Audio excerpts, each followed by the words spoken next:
Leader ಅನ್ನೋ concept ಇಲ್ಲ ಅಂತ ಒಪ್ಪಿ ಸರ್ ಹೇಳಿದ್ರು. That's really nice thing. Yes. But still leaders ಅಲ್ಲದೆ ಇದ್ರೂ ಕೂಡ ಲೀಡ್ ಮಾಡೋಕೆ ಒಬ್ಬ ವ್ಯಕ್ತಿ ಅಲ್ಲಿರ್ಬೇಕು. So I think possibly he is saying that leaders ಗೆ ತುಂಬ ಪ್ರಾಮುಖ್ಯತೆ ಕೊಡಬೇಡಿ. ಓಕೆ.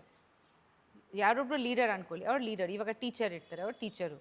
ಸೊ ಅವ್ರವ್ರ ಜಾಬ್ ಕರೆಕ್ಟಾಗಿ ಮಾಡಲಿ, ಅವ್ರಿಗೆ ತುಂಬ ಆ ಥರ ಸ್ಥಾನ ಕೊಡೋದು ಬೇಡ ಅಂತ ಅವ್ರು ಹೇಳ್ತಾರೆ. ಅವರು ಮಿಂಗಲ್ ಆಗಿ ವರ್ಕ್ ಮಾಡಬೇಕು together with the people. Yes. So C, ನನಗೆ ಯಾವಾಗ ಅನಿಸುತ್ತೆ even today like citizens involvement ತುಂಬ ಇಂಪಾರ್ಟೆಂಟ್ ಗವರ್ನೆನ್ಸ್ನಲ್ಲಿ. ಇವಾಗ ಒಂದು ಸಿಟಿ ಬ್ಯಾಂಗ್ಳೂರು ಅಂದ್ಕೊಳ್ಳಿ, ನಮ್ಮ ಸಿಟಿ ಅದು.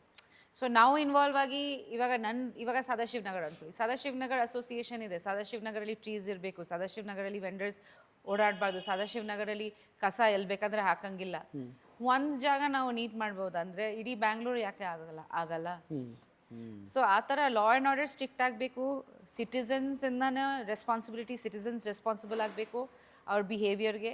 ಆ್ಯಂಡ್ ಮೂರನೇದು ಗವರ್ಮೆಂಟು ಸ್ವಲ್ಪ ಕನ್ಸಿಸ್ಟೆಂಟ್ ಇರಬೇಕು. ಯಾವುದೋ ಒಂದು ಗವರ್ಮೆಂಟ್ ಕನ್ಸಿಸ್ಟೆಂಟ್ ಆಗಿ ಮಾಡ್ಕೊಂಡು ಹೋಗ್ಬೇಕು, ಅವಾಗೆಲ್ಲ ಕರೆಕ್ಟ್ ಆಗುತ್ತೆ. ಐ ಥಿಂಕ್ ನಮ್ಮ ಪಾಪ್ಯುಲೇಷನ್ನೇ ತುಂಬ ದೊಡ್ಡ ಡ್ರಾಬ್ಯಾಕ್ ಅಂತ. ಹೌದು, ಡ್ರಾಬ್ಯಾಕ್ ಅಲ್ಲ, ಪಾಪ್ಯುಲೇಷನ್ ಎಜುಕೇಷನು ಅವೇರ್ನೆಸ್ ಇರಬೇಕು. ಅವೇರ್ನೆಸ್ ಎಲ್ಲ ಸ್ಟ್ರಾಟಾ ಆಫ್ ಸೊಸೈಟಿ ಇದೆ ನಮ್ಮಲ್ಲಿ, ತುಂಬ ಡಿಸ್ಪ್ಯಾರಿಟಿ ಇದೆ. ಕರೆಕ್ಟ್. ಎಜುಕೇಟೆಡ್ ಪೀಪಲ್ ಇದ್ದಾರೆ, ಅನ್ಎಜುಕೇಟೆಡ್ ಪೀಪಲ್ ಇದ್ದಾರೆ, people are coming and going from it. So okay, ಅವ್ರಿಗೆ ಏನಂದರೆ ಅವ್ರ ತಲೆನೇ ಕೆಡ್ಸ್ಕೊಳ್ಳಲ್ಲ. ಫಸ್ಟ್ ಆಫ್ ಆಲ್ ಅವ್ರಿಗೆ ಅವೇರ್ನೆಸ್ ಇಲ್ಲ, ಇದರಿಂದ ಏನು ಹಾರ್ಮ್ ಆಗುತ್ತೆ ಅಂತ ಅವ್ರಿಗೆ ಗೊತ್ತಿಲ್ಲ.